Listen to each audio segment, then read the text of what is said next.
পূর্ণিমা কিচেনে আপনাদের সবাইকে স্বাগত। আজকে আমি ঘরোয়া মশলা দিয়ে মাটির চুলায় চিকেন গ্রিল বানাবো। কিভাবে বানাই প্রথম থেকে শেষ পর্যন্ত দেখতে থাকেন। আর সেটা তো অবশ্যই অনেকেই করে, তো আমি আজকে নিজের হাতে একটা স্পেশাল মশলা বানিয়ে দুর্দান্ত টেস্টে এই গ্রিল কাবাবটা করব। এই দেখুন, আমি আস্ত একটা চিকেন নিয়েছি। চিকেনটা ভালো করে কেটে ধুয়ে নিয়ে চলে আসছি। এই দেখুন, চিকেনটা আমি খুব ভালো করে একটু কাচিয়ে নিয়েছি।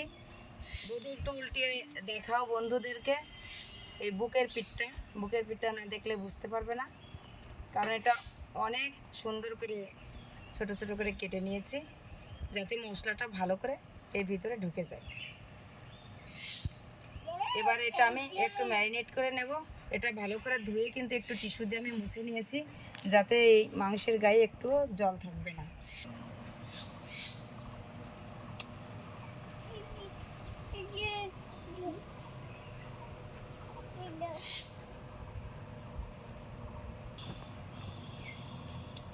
দেখুন, আমি পেটের ভেতর থেকে সব নাড়ির ভুঁড়ি বের করে নিয়েছি, যাতে এর ভিতরে মশলা ঢুকিয়ে দেব। দেখুন, আমি এই মাংসটা এবার ম্যারিনেট করে নেব। ম্যারিনেট করার জন্য এরকম বড় একটা গামলায় নিতে হবে। এই গামলার ভিতরে ম্যারিনেট করলে অনেক ভালো হবে। বদি মুরগিটা উঠাও, ম্যারিনেট করে নেব। এই দেখুন লেবুর রস, এই লেবুর রসটাই দিয়ে দেব। লেবুর রস, আদা বাটা, রসুন বাটা, পেঁয়াজ বাটা, টক দই দিয়ে দেবো আমি একসঙ্গে। লেবুর রস তো দিয়ে দিয়েছি। এটা আদা বাটা, রসুন বাটা, পেঁয়াজ বাটা, এটা টক দই। এই মশলাগুলো দিয়ে আমি ভালো করে মুরগিটা ম্যারিনেট করে নেব।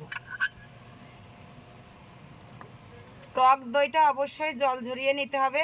জল ঝরিয়ে টক দই দিলে পরে অনেক ভালো হবে।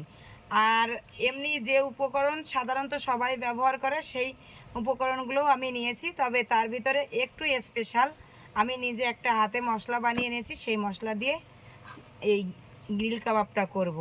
এই মশলাটা বানিয়েছি বড় এলাচ, ছোট এলাচ, জায়ফল, জয়ত্রী, একটুখানি মৌরি দিয়ে সুন্দর করে ভেজে গুঁড়ো করে নিয়েছি। এটাই কিন্তু খুবই দুর্দান্ত টেস্ট আসে। এই মশলাটাও এই ম্যারিনেট করার ভিতরে দিয়ে দেবো। ম্যারিনেট করার মধ্যে দিয়ে দিচ্ছি একটুখানি লবণ। এটা কিন্তু খুব ভালো করে মাখাতে হবে। মাখানোর মধ্যেই কিন্তু টেস্ট। আমি ভালো করে ম্যারিনেট করে নিয়েছি, আমরা দুজনেই। বৌদি মাখাচ্ছে। এই মাখিয়ে আমি আধা ঘন্টা ঢেকে রেখে দেবো, কারণ এটা কিন্তু রাখতেই হবে, যাতে মশলাটা ভিতরে ভালো করে ঢুকে যায়। তারপরে ভাজলে অনেকটা টেস্ট হবে।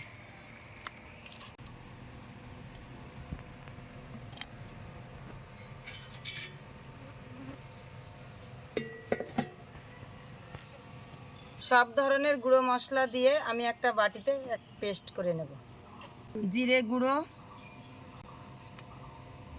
লঙ্কা গুঁড়ো, গরম মশলার গুঁড়ো, এটা ধনিয়া গুঁড়ো, হলুদ গুঁড়ো দিয়ে দিচ্ছি, লেবুর রস। যাদের ভিনিগার নেই, ভিনিগার থাকলে আপনারা ভিনিগারও ব্যবহার করতে পারবেন। আমার যেরকম আজকে ভিনিগার নেই, আমি সেই ভিনিগারের পরিবর্তে লেবুর রসটা দিয়ে দিচ্ছি। টমেটো সস দিয়ে দিচ্ছি 1 চামচ পরিমাণ। সয়া সস যারা দিবেন, লবণটা কম দেবেন। লবণটা কিন্তু সয়া সসের মধ্যে অনেক থাকে, এই জন্যই লবণটা আপনাদের পরিমাণ মতন দিয়ে নেবেন। ম্যারিনেট করার সময় তো আমার হাতে বানানো মশলাটা দিয়েছি, বাকি যেটুকু ছিল সেটুকু এই মশলার মধ্যে দিয়ে দেব। এটা কিন্তু সত্যি একটা অনেক সুন্দর টেস্টি মশলা। এবার দিয়ে দিচ্ছি সাদা তেল। তেল দিয়েই কিন্তু এই মশলার পেস্টটা করব, এর ভিতরে দেব না।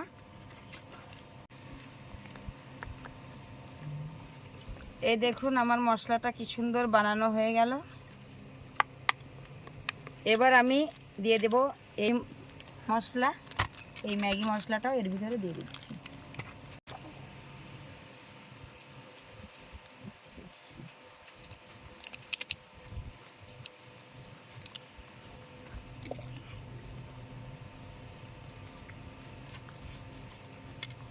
তেল লাগবে মশলাটা বানানোর জন্য।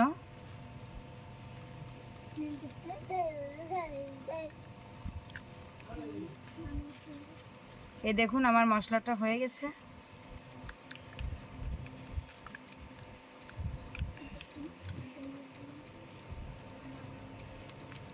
আমার আধা ঘন্টা হয়ে গেছে। এবার আমি এই মাংসটা আবার মশলা দিয়ে ভালো করে ম্যারিনেট করে নেব। দেখুন এই মশলার কালারটা কত সুন্দর এসেছে। এই মশলার কালার দেখেই কিন্তু আসলে বোঝা যাচ্ছে যে এই কাবাবটা কেমন হবে। আর আমার হাতে বানানো মশলার সেন্টটা তো আমি পাচ্ছি। এটা দিয়ে দেব। নাও বৌদি, ভালো করে হাত দিয়ে মাখিয়ে নাও। এটা কিন্তু মাখাতে হবে খুব ভালো করে 10 মিনিট ধরে সুন্দর করে ডলে ডলে মাখিয়ে দিতে হবে, যেন মশলাটা ভালো করে ভিতরে যায়। যেহেতু আস্ত মুরগি, তো এর ভিতরে মশলা না গেলে কিন্তু টেস্ট আসবে না।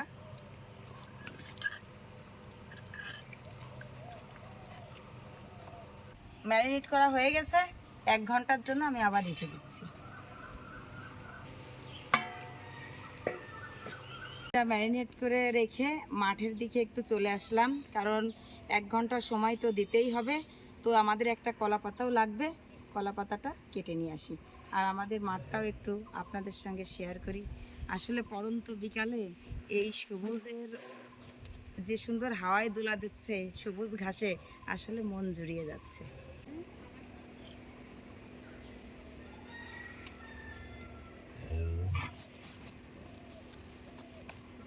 দেখুন সবুজ ঘাসের কি সুন্দর, এই ঝিরিঝিরি বাতাসে কি সুন্দর দুলছে।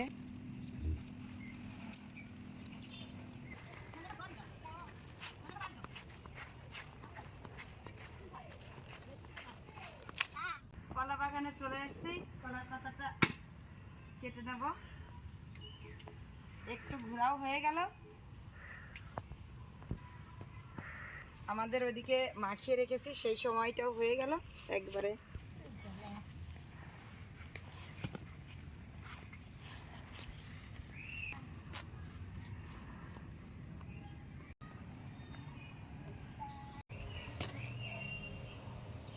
কড়াইটা চাপিয়ে উনুনটা ধরিয়ে নেব।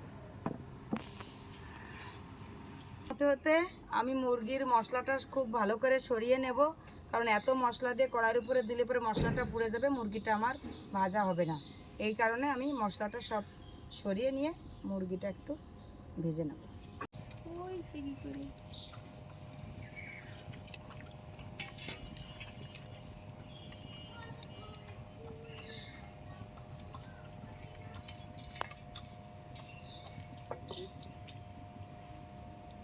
এটা আমার গরম হয়ে গেছে। কড়াইতে দিয়ে দিচ্ছি আমি সাদা তেল, পরিমাণ একটু বেশি দিচ্ছি, যেহেতু আমার এই কড়াইতেই মুরগিটা একটু ভাজতে হবে। তেলটা আমার হয়ে গেছে। এবার এই তেলের মধ্যে মশলাটা দিয়ে সুন্দর করে কষিয়ে নেব।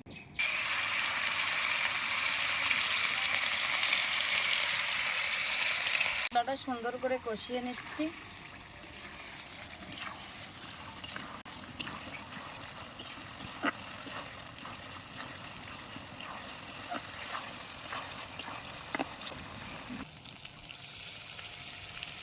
মশলাটা আমার হয়ে গেছে।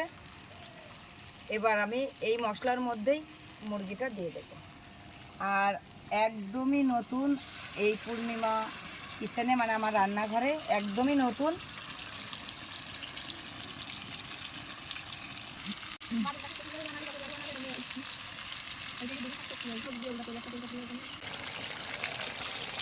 এই মুরগিটা আমি সুন্দর করে একবার উল্টিয়ে দিয়েছি।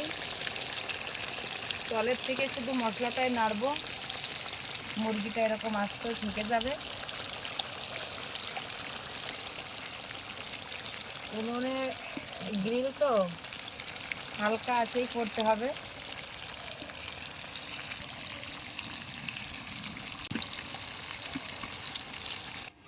মুরগিটা ভালো করে 3-4 বার এরকম উল্টিয়ে উল্টিয়ে দিয়েছি। এবার হালকা আছে, সামান্য একটু মশলার ফ্লেভারগুলো যাতে মুরগির ভিতরে ঢুকে যায় তার জন্য একটু ঢাকা দিয়ে দেব।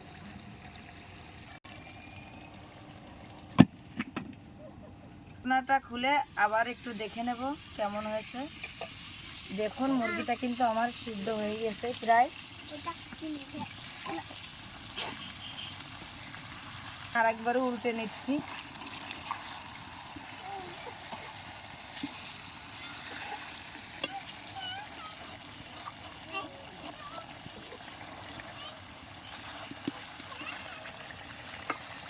একদম রেস্টুরেন্টের মতন কিন্তু সেন্ট বেরিয়েছে। সেন্টটা তো আসলে তুমি পাচ্ছ কি বড় বৌদি বলো? হ্যাঁ, পাচ্ছি। আজকে এই রান্নাটা আমাদের রান্নাঘরে একদমই নতুন। এর আগে কখনোই এরকম রান্না আপনাদের সঙ্গে শেয়ার করিনি, আমি নিজেও কখনো করি নাই। তো আজকে একদমই নতুনভাবেই করলাম। ভালো লাগলে অবশ্যই লাইক সাবস্ক্রাইব করতে একদম ভুলবেন না।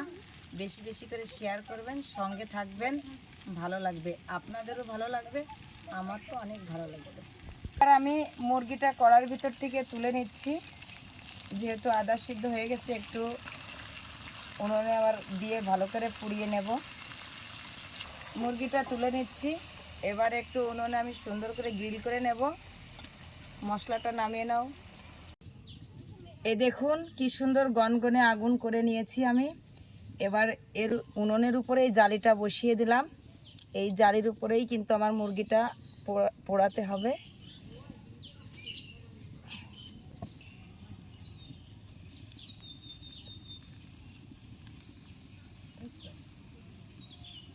এই দেখুন আমি একটা কলার ডাটা নিয়েছি।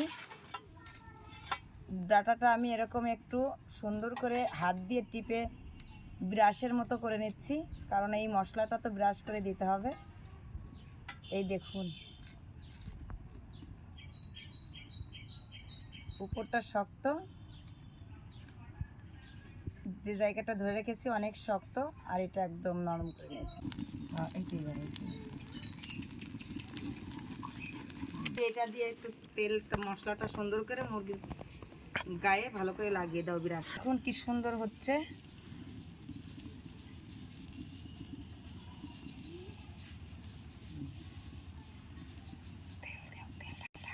বৌদি দেখো তো একদম রেস্টুরেন্টের মতো ফ্লেভার পাচ্ছ কিনা? হ্যাঁ, ফ্লেভার তো রেস্টুরেন্টের মতোই হচ্ছে। দেখা যাক আমরা স্বাদ কেমন পাই।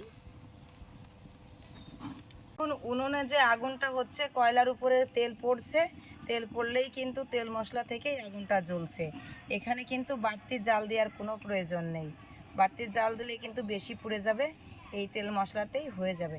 দেখুন একই মশলায় দুটো কাজ হচ্ছে। এদিকে উনুনের ভিতরে জ্বলছে, আর এই উপরে মশলা দিয়ে আবার রান্নাও হচ্ছে।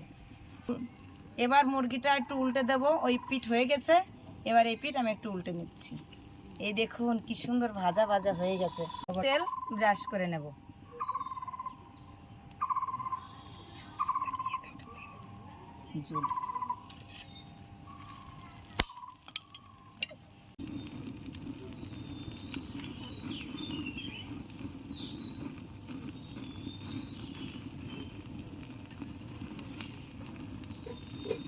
আবার একটু উল্টে নেব।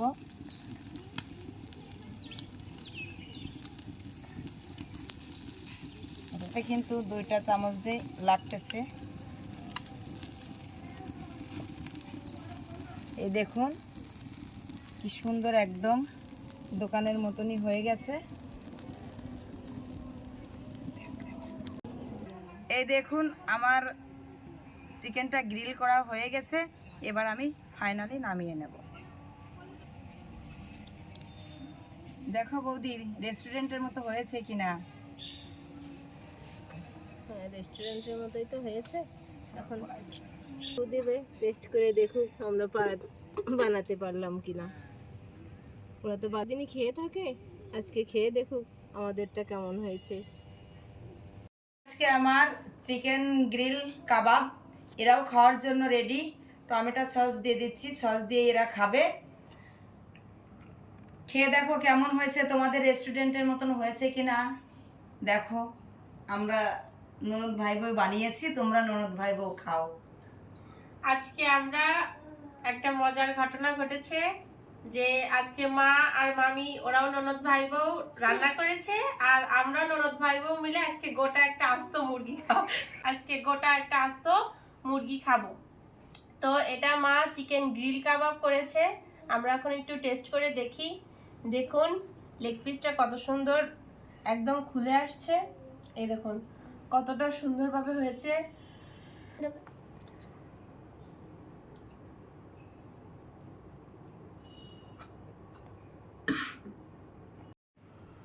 দেখুন মাংসটা কত সুন্দর সফট হয়ে গেছে একদম, আর সুন্দর একটা পোড়া পোড়া গন্ধ বেরোচ্ছে।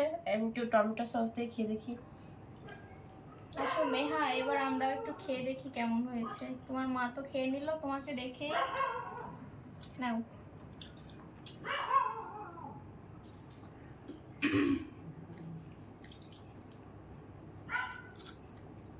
এটা হচ্ছে সেই মাংসের সেই মশলাটা, এটা দিয়ে একটু টেস্ট করে দেখব।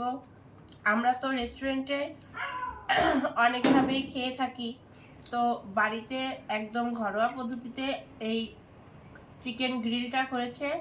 আসলেই রেস্টুরেন্টের থেকে অনেক অনেক বেশি স্বাদ লাগছে। তো সবসময় আমরা রেস্টুরেন্টে না খেয়ে বাড়িতেও ট্রাই করে খেয়ে দেখতে পারি, সেটা অনেকটা স্বাস্থ্যকর খাবার হবে। আর বাচ্চাদের জন্য তো এটা খুবই গুরুত্বপূর্ণ। বাইরের খাবার যতটা এড়িয়ে যাওয়া যায় ততটাই ভালো। তো অবশ্যই এটা রেস্টুরেন্টের থেকে বেশি টেস্টি।